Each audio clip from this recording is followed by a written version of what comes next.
मैं आप लोगों को एक कहानी सुनाती हूँ। जैसे कि एक राज्य में एक राजा था, जो दो भाई। ठीक, तो जो एक भाई मतलब एक भाई के भाग्य में लिखा था हार और एक का लिखा था जीत। तो जो ज़्यादा घमंड था उसका मतलब लिखा था जीत, और जो बेचारा कमज़ोर मतलब बिल्कुल कमज़ोर लगते थे, और वो पहले से समझते थे कि मैं तो हार ही जाऊँगा, मैं तो हार ही जाऊँगा, युद्ध होगा तो मैं हार ही जाऊँगा। तो उसने पंडित जी से गए, मिले, तो भगत जी ने बोले कि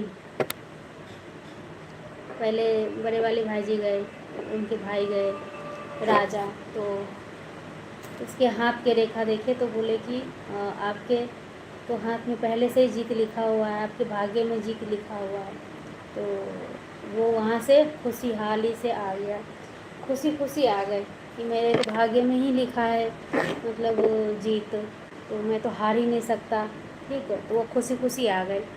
और दूसरे वाले ने जो दूसरे पीछे से गए, फिर उसको भी देखा बाबा ने, तो उससे ये बोला कि आपके हाथों की लकीरों में लिखा है हार, तो आप हार जाओगे क्योंकि लकीरों में तो लिखा यही है।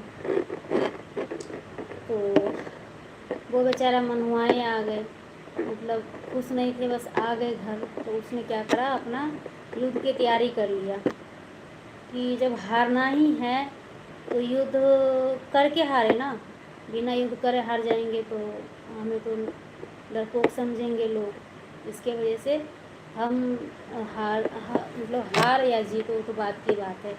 उसने पूरी तैयारी कर ली, जिसके नसीब में लिखा था हार उसने पूरी तैयारी कर ली, और जिसके नसीब में लिखा था जीत मतलब भाग्य में जीत लिखा था, तो उसने कुछ भी नहीं किया।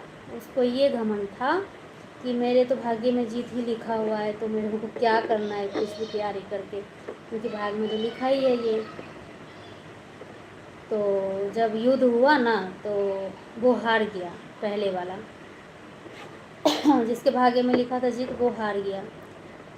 तो फिर गए बाबा के पास, तो बाबा से बोले कि जब मेरे भाग्य में लिखा था जीत तो मैं हार कैसे गया।